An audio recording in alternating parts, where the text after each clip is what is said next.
রাধে রাধে বলুন।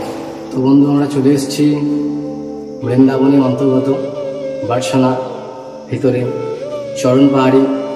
সেই চরণ পাহাড়ি মন্দির দর্শন করব ও পাহাড়ে যে চরণ রেখে গিয়েছিলেন ভগবান শ্রীকৃষ্ণ সে নিয়ে বিস্তারিত বলবো।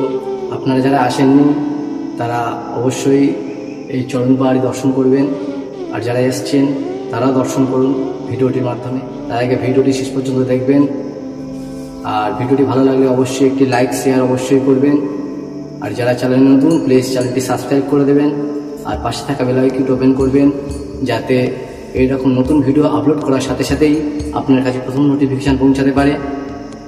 তো সেখানে গিয়ে দেখা হচ্ছে চরণ পাহাড়। তো আমরা এসেই গেছি চরণ পাহাড়।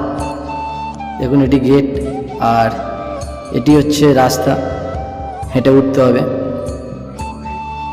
তো সামনে এগিয়ে যাব, আরও অনেক ভক্ত আছে যাদের সাথে আমরা এসেছি। তো চলো আমরা যাই সেই চরণ পাহাড়ি। আর দেখো চরণ পাহাড়ির ওই দেখো সিঁড়ি দেখা যাচ্ছে, খুব সুন্দরভাবে পাহাড়ের পাশ দিয়ে রাস্তা উঠে গেছে। দেখো পাহাড়ের পাশ দিয়ে রাস্তা। আর এটি দেখছো, এটি হচ্ছে কামবনে অবস্থিত এই চরণ পাহাড়ি। তো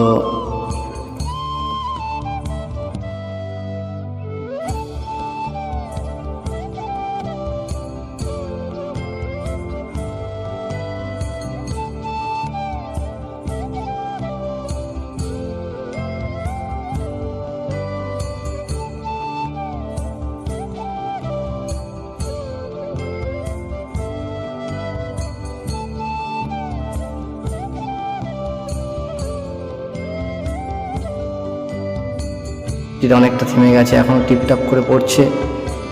তো দেখো কি সুন্দর মনোরম রাস্তা, পাহাড়ের উপরে উঠতে চলেছি। ওই যে পাহাড় দেখা যাচ্ছে, দেখতে পাচ্ছ কি সুন্দরভাবে।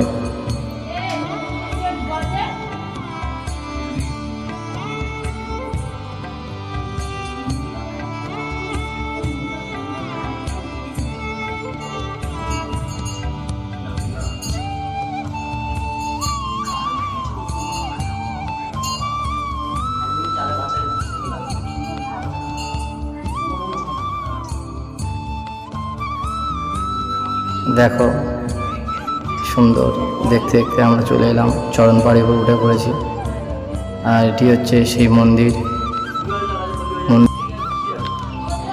দেখো কি সুন্দর পাথর দিয়ে বানানো এই মন্দির, কোনো ইটের কাজ নেই, কত সুন্দর লাগছে দেখো।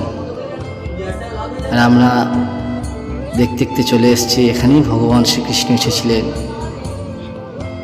সবাই দর্শন করুন, অনুভব করুন। আর এখানে দেখুন এই সেই ভগবানের চরণ চিহ্ন। এখানে অনেক মহারাজজি বসে আছেন।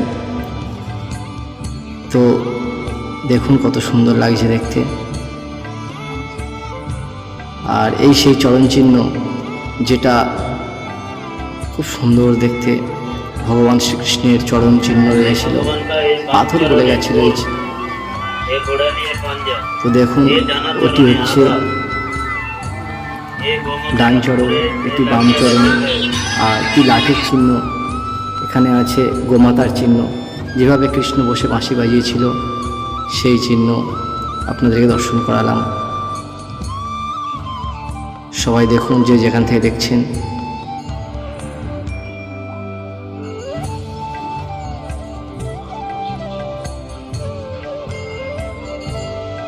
যে যেভাবে ছিল, ময়ূর বলো, পাখি, আরও বিভিন্ন জীবজন্তু, তো সেখানে ভগবান চরণ রেখে গিয়েছিলেন। আপনাদেরকে দর্শন করালাম। আর এটি দেখো সম্পূর্ণ পাথরের কাজ, এখানে কোনো বালি সিমেন্ট বা ইটের কোনো কাজ নেই, সম্পূর্ণ পাথর দিয়ে বানানো। ভগবান শ্রীকৃষ্ণের যে পাহাড়ে এসেছিলেন সেই পাহাড়ে অবস্থিত, সম্পূর্ণ পাথর দিয়েই বানানো।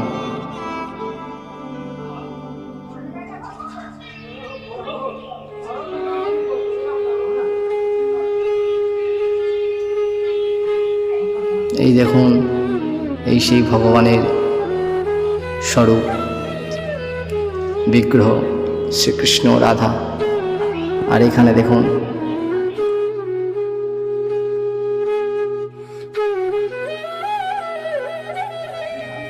কত রকমের চরণের চিহ্ন রয়েছে এখানে। এটি ভগবান শ্রীকৃষ্ণের না, অন্যান্য বিভিন্ন রকম জীবজন্তুর যারা যারা এসেছিলেন তাদের সবার চিহ্ন রয়েছে এখানে, অনেক সখাদের চিহ্ন রয়েছে এখানে। আর দেখুন এই পাহাড়ের অবস্থিত কত সুন্দর দেখতে, মনোরম দৃশ্য। এই পাহাড়ে একদিন ভগবান শ্রীকৃষ্ণ এসেছিলেন। ভগবান একদিন গরু চড়াতে চড়াতে এই পাহাড়ে এসে অবস্থিত হয়েছিলেন। আর এখানে কৃষ্ণ গরুদের নিয়ে বাঁশি বাজিয়েছিল। কত জীব, কত পশু পাখি, ময়ূর পক্ষী সবাই বাঁশির সুর শুনে মুগ্ধ হয়েছিল। এমনকি যে পাহাড়ে বসে বাজিয়েছিল সেই পর্বত নিজেই কৃষ্ণের বাঁশির সুরে মুগ্ধ হয়ে শুনছিল। শুনতে শুনতে কখন যে পাথর গলা শুরু হয়ে গেছে পাথরও নিজে জানে না। তো যে যেভাবেই ছিল সেই পাহাড়ের উপরে তাদের চরণ চিহ্ন রয়ে গেছিল, কারণ পাথর গলে গেছিল। আর সেই চরণ চিহ্ন দেখো কত সুন্দর। সামনে দেখো ধুধু করছে সম্পূর্ণ মাঠ। এই মাঠে কৃষ্ণ গরু চড়াতে আসতেন।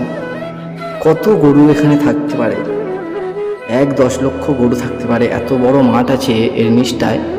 ওই দূরে দেখা যাচ্ছে পাহাড়, দেখো ওই পাহাড় দেখা যাচ্ছে অনেক দূর, আপনাদেরকে দেখাতে পারছি। ওই যে পাহাড় দেখা যাচ্ছে, ওই পাহাড়ের ওখানেই কিছুটা গেলেই পাহাড়, আবার মাঠ, আবার পাহাড়। মানে বুঝতেই পারছো কি সুন্দর লাগছে দৃশ্যটা। দেখো ময়ূরের কত সুন্দর ডাক, আপনারা শুনতে পাচ্ছেন, শোনাতে পারছি আপনাদেরকে। তো এখানে কোনো না কোনো গাছে ময়ূরগুলো ডাকছে কি সুন্দরভাবে, আপনারা শোনাতে পারছি। আপনারা যারা আসবেন দেখবেন এখানে চরণ পাহাড়ি সবচেয়ে বেশি ময়ূর। তবে ওরা দেখতে পেলেই পালিয়ে যায়, দেখতে পাচ্ছি আমরা, কিন্তু ক্যামেরায় যখন দেখাতে যাচ্ছি তখন পালিয়ে চলে যাচ্ছে, দেখাতে পাচ্ছি না। কত সৌভাগ্য যে এক সময় এখানে কৃষ্ণকে পাশে পেয়েছিল। তো ভিডিওটি শেষ করার আগে বলবো সবাই রাধে রাধে।